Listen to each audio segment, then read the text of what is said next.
여기 미국의 한 가정집에서 한국인으로 보이는 남자와 미국인 여성이 미국인 부모님 앞에서 초조한 표정으로 무언가 허락을 기다리고 있습니다. 그런데 모두가 호랑이 같은 미국 장군 아버지의 입만을 쳐다보고 있는데요. 대체 이들에겐 무슨 일이 있었던 걸까요? 이 이야기는 미국에서 태어나 현재는 한국에서 살고 있는 미국인 여성 리사 씨가 겪었던 일을 바탕으로 만들어졌습니다. 안녕하세요. 저는 미국인이며 한국 남자와 결혼하여 한국에서 살고 있는 리사라고 합니다. 저는 오늘 15살 차이 나는 한국 남자와 만나 결혼까지 하게 된 흔치 않은 스토리에 대해 전달드리고자 이렇게 글까지 쓰게 되었는데요. 어떤 일화인지 바로 이야기해 보겠습니다. 저는 미국 워싱턴에서 온순한 어머니와 다소 무뚝뚝한 아버지 사이에서 태어나 평범하게 자랐습니다. 엄마와는 어려서부터 유대 관계가 두터웠지만 아버지에게는 쉽게 다가가기 어려웠어요. 아버지께서는 성격 자체도 말이 없고 무뚝뚝했을 뿐더러 직업적으로 가족과 멀리 떨어져서 지내는 환경이었기 때문이죠. 아버지는 직업 군인이었습니다. 삼성 장군 육군 중장으로 계셨죠.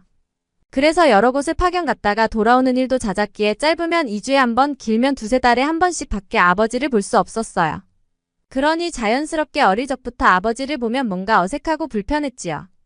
물론 아버지가 국가를 위해 일을 하고 국가에 기여한 건 맞지만 저에게만큼은 좋은 아버지가 아니셨지요. 한 번도 저를 껴안아 준다거나 다정한 말을 해주었던 기억이 없었던걸요. 어린 마음에 아버지에게 섭섭한 마음이 참 많이 들더군요. 물리적으로 몸이 멀면 마음이 멀 수밖에 없어지더라고요. 그래도 저는 열심히 공부하여 고등학교를 졸업한 후 제가 원하는 대학과 원하는 과에 진학하였어요. 제 전공은 광고와 마케팅 쪽인데 어느덧 졸업을 하고 사회초년생으로서 직장에 취직을 해야 할 때가 왔었습니다. 저는 제가 가고자 하는 마케팅 관련 기업에 높은 성적으로 서류 1차를 합격하고 조마조마한 마음으로 면접을 보았죠. 너무나 다행히도 합격 연락이 왔답니다. 그러나 합격이긴 하지만 입사 조건이 하나 있었어요. 그것은 바로 합격을 하게 되면 3년간 한국 지사에서 일을 해야 하는 것이고 그 뒤로는 미국 지사와 한국 지사 둘 중에 제가 선택해서 일하면 된다는 것이었는데요. 최근 한국 시장이 갈수록 커져가고 전 세계 시장으로 넓혀지고 있었으므로 한국에 직접 가서 현지 상황과 마케팅 등 여러 가지 회사에 도움되는 다양한 것들을 한국 지사에서 경험하고 배우고 오는 조건이었던 거예요.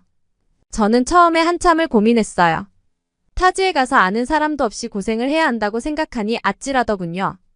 그래도 회사가 숙소도 마련해준다고 하고 연봉도 훨씬 더 쳐준다고 하니 이만한 조건은 없다고 생각했어요. 게다가 그곳에선 통역사들도 있기에 소통에도 큰 어려움은 없을 것이라고 하더군요. 뿐만 아니라 한국 생활에도 불편함이 없도록 한국어를 배울 수 있게 한국어 학원도 끊어준다는 겁니다. 그렇게 저는 한국으로 떠났습니다. 가기 전에는 3년간 있는 힘껏 버텨서 빨리 미국으로 돌아와야겠다고 생각했는데 제가 이곳에 눌러 살지 누가 알았겠나요? 한국에 한 번이라도 가보신 분은 아실 거예요. 한국이란 나라에 매료될 만큼 건축, 시설, 문화, 경제, 사회복지적인 부분에서 어느 하나 미국보다 좋으면 좋았지 떨어지는 부분이 없는 거예요. 그리고 한국 사람들은 확실히 놀 때는 놀고 일할 때는 일하는 완벽한 민족이더군요. 하지만 그중 제가 사랑하는 사람이 한국인이었다는 점이 한국에서 살게 된 가장 큰 이유였어요. 사랑하는 사람은 어디서 어떻게 만나게 되었냐고요? 처음 한국에 와서 출근한 날 회사에는 제 또래의 한국인 남녀가 많이 있었습니다. 겉보기에는 저보다 어려 보이는 분들이 많았죠. 근데 자기소개를 할 때 직원들의 나이를 듣고 저는 기겁했습니다. 한국인이 동안이라는 얘기를 듣긴 했지만 실제로 보니 정말 그 소문이 사실이더군요. 제 또래로 보이는 팀장님은 저보다 15살이나 많았고 한참 어려 보이는 팀원들도 모두 제 나이보다 많았어요. 맞습니다.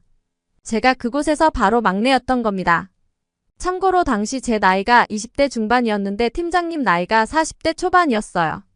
그리고 처음 저는 엄청나게 걱정했어요. 한국인은 학구열이 높고 업무도 빠르게 하며 성과를 굉장히 중요시한다고 들었는데 이런 경쟁의 정글 속에서 내가 잘 적응할 수 있을까 싶었죠. 근데 괜한 걱정을 했던 것입니다. 처음에 회사 사람들과 굉장히 어색했는데 회식을 한번 하고 나니 다들 저를 편하게 대해주어서 빠르게 친해졌었어요. 그 중에서 저를 가장 챙겨주었던 사람이 바로 팀장님이자 지금의 제 남편이랍니다. 팀장님은 타지에 와서 외로워하는 저에게 다가와 늘 여러 가지를 친절하게 챙겨주는 겁니다. 저는 호감이 점점 가기 시작했어요. 남편은 외모도 잘생기고 무엇보다 굉장히 똑똑하고 명석했답니다. 그리고 무엇보다도 영어를 거의 원어민 수준으로 잘해서 소통하는 데에도 전혀 문제가 없었죠. 저는 원래부터 나이에 대해 크게 신경을 쓰지 않는 편이라 나이가 저보다 많이 많다는 것도 딱히 문제라고 느껴지진 않더군요. 다행히도 남편도 저에게 호감을 느끼는 듯 했어요. 그리고 남편 또한 나이 차이가 많이 나는 것도 상관없어 하는 것 같아 보였습니다.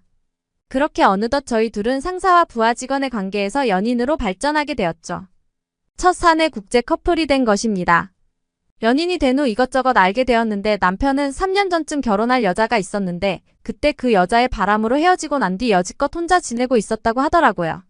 저희는 그 이후 2년 가까운 기간 동안 연애를 하면서 서로에 대한 확신이 들었어요. 이 남자와 하루 온종일 붙어 있고 싶고 평생 함께 살고 싶다는 마음이 들었던 거죠. 그리고 약혼식을 가졌습니다. 제대로 된 결혼식을 갖기 전에 남편은 결혼 전에 아버님과 어머님을 찾아뵙는 것이 예의라고 하더군요. 생각해보니 그런 것 같았습니다. 어머니도 그렇고 제 친구들도 남편이 될 사람을 엄청 궁금해했거든요. 왜냐하면 15살 연상이라는 것 때문이에요. 사실 한국에 비해 미국은 나이 차이에 대해 그렇게 신경을 쓰는 편은 아니지만 그럼에도 불구하고 15살이라는 나이 차이는 흔치 않은 큰 차이이긴 하니까요. 다들 큰 관심을 보이더군요. 어머니는 어떤 사람인지 궁금하다며 데려오라고 하고 아버지는 무슨 15살이의 남자를 만나냐며 뭐 돈이라도 많냐며 무슨 제가 돈 많은 남자에게 팔려가듯이 말씀하시는 거예요.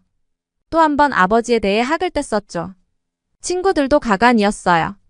단체방에서 한국 남자와 결혼한다고 하며 그 남자는 15살 연상이라고 말했더니 대화방이 일시에 얼어버린 거예요.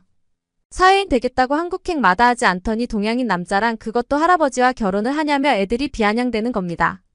걱정스러운 건 알겠지만 왜 저렇게 말하나 싶었죠. 축하는 못해줄 망정 겉모습은 저보다도 오히려 어려 보이는 남편을 직접 보지도 않아놓고 저런 식으로 말하니 화가 머리 끝까지 나더군요. 저는 속으로 미국 가서 보자 인연들아 라고 생각했어요. 어차피 사진으로 보여주면 포샵했다 뭐했다 할 게 뻔했거든요. 그렇게 미국행 일정을 정하고 여느 때처럼 지내던 어느 날이었어요. 어느 날부터인가 계속 헛구역질이 나는 것이 이상해서 임신 테스트기를 사용해 봤더니 글쎄 제 눈앞에 두 줄이 선명하게 나타나 있는 게 아니겠어요. 이를 바라보며 놀라움을 감출 수 없었어요. 그리고 이내 머릿속이 복잡해졌습니다. 부모님께 남편을 소개하기로 한 날이 다가오고 있었기 때문이었죠. 저는 남편의 아이를 가진 사실에 내심 큰 기쁨이 느껴졌지만 문제는 그 기쁨을 어떻게 부모님께 전할지였어요. 특히 어머니보다도 아버지가 문제였습니다. 저희가 만나는 것도 왠지 탐탁치 않아 하실 것 같은데 심지어 임신까지 해버렸으니 이를 어찌해야 하나 싶더라고요. 저는 이 소식을 어떻게 전해드려야 할지 고민하며 남편에게 전화를 걸었죠. 제가 전화를 걸자마자 큰일 났다며 호들갑을 떨자 남편은 언제나처럼 따뜻한 목소리로 무슨 일인지 자초지종부터 설명해보라고 하며 무슨 일이든 괜찮으니 차근차근 말해보라고 했어요. 제가 한숨을 내쉬며 임신했다고 말하자 남편도 예상치 못했는지 잠시 동안 침묵이 흘렀죠. 하지만 이내 웃음 섞인 목소리로 대답해 주었습니다. 그거 좋은 소식이잖아. 부모님께 어떻게 말씀드릴지 생각해보자. 곧 저녁에 만나서 다시 이야기하자. 너무 걱정하지 마. 저는 남편의 긍정적인 반응에 안도하며 깊은 숨을 내쉬었죠. 그의 목소리에서 느껴지는 따뜻함과 든든함이 저의 불안을 덜어주는 듯 했어요. 남편은 우리가 함께라면 어떤 일도 잘 해결할 수 있을 거라며 부모님께 솔직하게 말씀드리고 우리의 진심을 보여드리면 된다고 말했습니다. 남편의 이런 든든한 지지와 사랑이 있기에 앞으로 어떤 일도 헤쳐나갈 수 있을 것만 같은 느낌이었어요. 그렇게 부모님을 뵈러 갈 날이 다가올수록 떨리고 긴장되긴 했지만 남편과 함께라면 모든 것을 이겨낼 수 있다는 자신감이 생겼답니다. 그렇게 저와 남편은 결혼식을 갖기 전에 휴가를 내어 미국으로 갔습니다. 가자마자 부모님 댁을 들렀고 저는 긴장이 되어 심호흡을 했는데 긴장감 하나 없이 태연한 표정을 하고 있는 남편이 좀 얄밉긴 했었어요. 그렇게 집안에 들어섰고 저는 엄마를 껴안고 보고 싶었다며 서로 울었습니다. 남편은 한국식 인사로 허리를 90도로 숙이더군요. 그렇게 저희 가족은 저녁을 먹었고 아버지는 다짜고짜 남편에게 물었죠. 자네 내 딸은 어디서 만났나? 회사에서 만났습니다. 그런데 역시는 역시다 싶었어요. 아버지는 바로 군대 얘기부터 꺼내시더군요. 근데 제가 생각했던 것과는 다르게 남편은 유연한 화술로 아버지의 관심을 확 끌어당기더라고요. 남편은 공군에서 복무했으며 부사관 생활을 3년 동안 했다고 하는 거예요. 알고 봤더니 남편은 전투기와 항공기에 관심이 엄청 많았고 이러한 지식을 바탕으로 아버지와 한국의 안보 상황과 한국군 생활에 대해 이야기를 나누는 거예요. 제가 군대에 대해 잘 모르니 평소에 저와는 그렇게 군대에 대한 얘기를 할 일이 없어서 남편이 그렇게 군대에 대해 해박한지 몰랐었죠.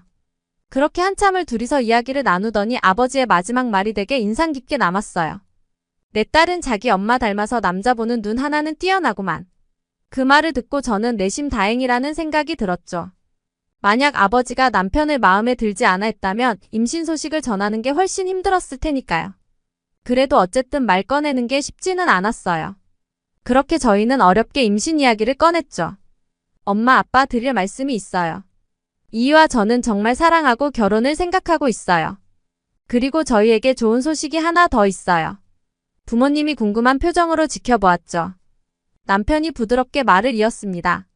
사실 저희가 아이를 가지게 되었어요. 순간 저희 어머니는 눈을 크게 뜨더니 이내 환한 미소를 지어주시더군요. 정말이니 리사야? 내가 그럼 곧 할머니가 되는 거네. 그리고 아버지도 놀라긴 했지만 이내 웃으며 고개를 끄덕였어요. 우리가 조금 서둘러야겠군. 아버지는 농담을 던지며 호탕한 웃음을 터뜨리셨고 남편에게 책임질 준비가 되어 있겠지라고 물으셨죠. 남편은 그 말을 듣자마자 힘차게 대답했어요. 네, 아버님. 리사와 아이를 위해 최선을 다하겠습니다. 그날 저녁 저희 가족은 기쁨으로 가득 찼습니다. 예상치 못한 임신 소식이 오히려 가족 모두에게 큰 기쁨과 행복을 가져다 주었죠. 저는 남편의 손을 꼭 잡으며 앞으로의 모든 순간을 함께할 것을 다짐했고 그간 긴장했던 것이 풀리면서 감격의 눈물이 펑펑 흘러나오더라고요. 어머니, 아버지의 예상치 못했던 따뜻한 반응에 너무도 큰 감사함이 느껴지기도 했고요. 그리고 평소에 거리감이 느껴졌던 아버지와 저는 한층 가까워지는 느낌이 들었어요. 남편과 결혼을 하게 되면 아버지와의 관계도 더 개선될 것만 같았죠. 그렇게 부모님에게 남편을 소개해주니 이 남자가 더 마음에 들더군요. 이제 친구들 차례였습니다. 부모님 집에서 편안하게 자고 저희는 친구들을 만나러 갔어요. 저희는 술집 예약을 했고 술집에 먼저 가서 친구들을 기다리고 있었죠. 그러고 있는데 앨리스라는 친구 한 명이 먼저 도착했어요. 저랑 앨리스는 만나자마자 울면서 잘 지냈냐며 서로를 포옹했죠. 그런데 앨리스의 시선이 한 남자를 향해 있는 거예요. 그 시선의 끝에는 바로 남편이 있었어요. 남편은 그때 잠깐 직원에게 가서 무언가를 주문하고 있었거든요. 앨리스는 저 사람 누구야? 동양인인데 엄청 내 스타일인데? 라고 말하더군요. 제 예상이 맞았습니다. 제 남편이 15살 연상이라 말했으니 저렇게 앳된 남자가 제 남편으로 보일 수가 없는 것이었죠. 앨리스는 저에게 이따가 저 남자 한번 꼬셔볼까? 라고 말하더라고요. 너무 자기 스타일이라면서 말이죠.